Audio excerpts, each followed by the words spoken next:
आष्टी धर्माबाद तालुका जिल्हा नांदेड या ठिकाणी बौद्ध कुटुंबावरती जातीवादी सरपंच आणि गावगुंडांनी हल्ला केलेला आहे। त्याचे सर्व व्हिडिओ अतिशय विचलित करणारे, घरामध्ये तोडफोड केलेली आहे, विनयभंग केलेला आहे।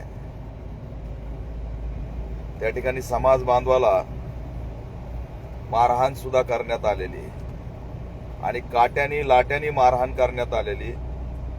त्याच्यात गंभीर जखमी, काय नाव त्यांचं,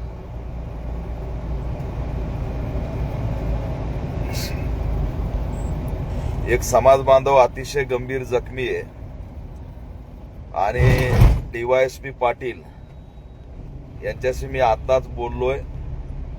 त्यांना सांगितलंय त्या ठिकाणी आरोपी तात्काळ अटक झाला पाहिजे। समाज बांधवावर हल्ला करणाऱ्या या जातीय प्रवृत्तीला 307 असेल, विनयभंग असेल, अॅट्रॉसिटी ऍक्ट असेल, याच्या अंतर्गत कठोर कारवाई झाली पाहिजे। कसलाही विलंब न लावता तात्काळ आरोपीला अटक करण्यात यावी अशी ऑल इंडिया पॅंथर सेनेच्या वतीने त्यांना मी मागणी केली। आताच मी बोललोय। स्थानिकचे आमदार राजेश पवार आणि राजकीय पुढारी यांना माझं आव्हान आहे की माज आणि मस्ती आलेल्या जातीवादी सरपंचाच्या बाजूने जर कोणी भूमिका घेतली तर गाठ पॅंथरशी लक्षात ठेवा। कोणत्याही प्रकारचा पोलिसांवरती जर राजकीय दबाव आणला तर त्या ठिकाणी मी खपून घेणार नाही। 2 गटातलं भांडण आहे, किरकोळ भांडण आहे, मग क्रॉस केस करा। समाज बांधवाला अचानक हल्ला केलाय। जयंतीच्या अगोदरपासून त्या ठिकाणी वाद सुरू आहे, स्मशानभूमीचा वाद सुरू आहे, पाण्याच्या प्रश्नाचा वाद सुरू आहे, पाण्याच्या मोबदल्यात पैसे वसूल करण्याचा वाद सुरू आहे, दलितांना एक वेगळी वागणूक देण्याची त्या आष्टी गावामध्ये त्या ठिकाणी अनेक दिवसापासून वाटचाल सुरू आहे। त्यामुळे वेळोवेळी समाज बांधव भयभीत झालाय आणि आज तर कहर झालाय की त्या ठिकाणी वस्तीवरच हल्ला करण्यात आलेला आहे। हा हल्ला अतिशय भयानक होता। त्या हल्ल्यात बौद्ध समाजाचा कुटुंब जखमी झालेलं आहे आणि म्हणून पोलिसांना मी मागणी केली आहे की तात्काळ याच्यामध्ये व्हिडिओमध्ये जे जे काट्या घेऊन दिसतायत त्यांना उचललं पाहिजे। कुणीही असेल त्या ठिकाणी गय करू नये। महिलांना मारहाण झालेली आहे, घराची तोडफोड झालेली आहे आणि पुरुषांना सुद्धा गंभीर जखमी करण्यात आलेलं आहे। जे जखमी झालेत त्यांना तातडीने नांदेडमध्ये हलवलं पाहिजे, चांगल्या रुग्णालयामध्ये त्यांचा इलाज केला पाहिजे। कुणाच्या जीविताला काही होणार नाही याची काळजी प्रशासनाने घेतली पाहिजे आणि तात्काळ एसपी, राज्याचे मुख्यमंत्री यांनी या गंभीर घटनेची दखल घेतली पाहिजे। मी आमचे नांदेडचे जिल्हाध्यक्ष माधवराव भालेराव हे कुटुंबाच्या सातत्याने संपर्कात आहेत, स्थानिकच्या कार्यकर्त्यांच्या संपर्कात आहेत। या सगळ्या घटनेची माहिती ते घेत आहेत आणि त्यांनी व्हिडिओ सुद्धा माधव भालेराव यांनी त्यांच्या वॉलवरती टाकला आहे। अतिशय भयंकर भयभीत करणारा हल्ला या ठिकाणी झालेला आहे। त्याच्यामुळे हे कुणाच्या बळावर सुरू आहे, कोण याला ताकद देत आहे आणि कुणा त्या ठिकाणी कसं काय एवढ्या दिवसापासून अॅट्रॉसिटी सारखी गुन्हा दाखल त्या ठिकाणी गुन्हा घडण्याची शक्यता असताना प्रतिबंधात्मक कारवाई का केली नाही, तिथल्या पोलीस पाटलाची सुद्धा चौकशी झाली पाहिजे आणि या सगळ्या गंभीर प्रकरणाची दखल घेऊन कठोर अशी कारवाई तात्काळ झाली पाहिजे। आता सध्या कोणतं पोलीस स्टेशन आहे ते?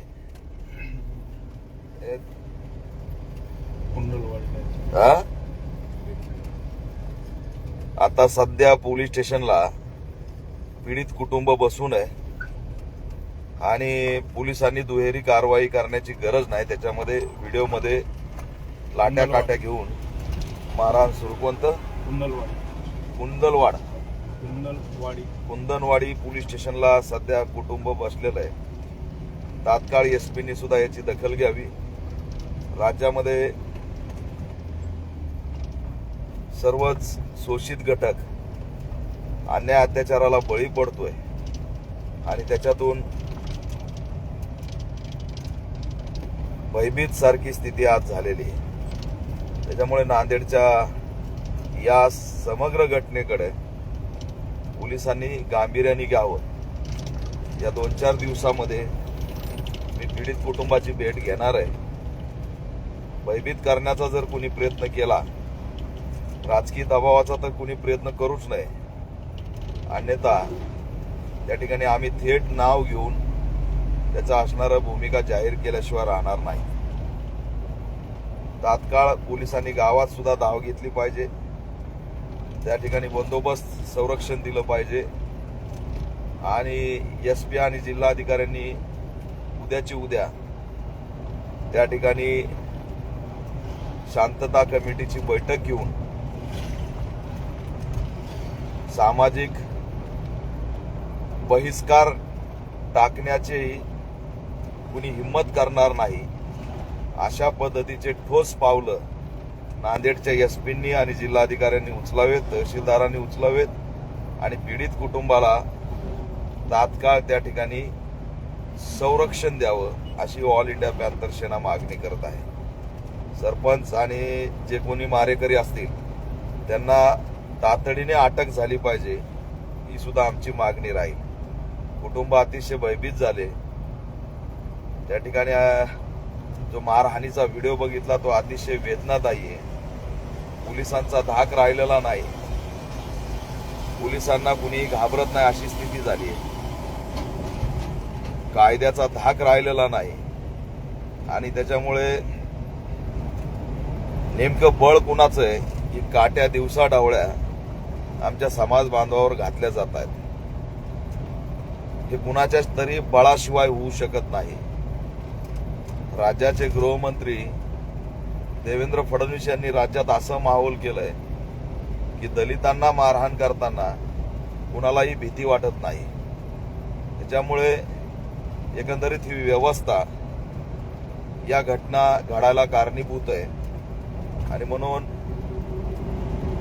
आया बहिणींना सुद्धा मारहाण झाली हे गंभीर आहे.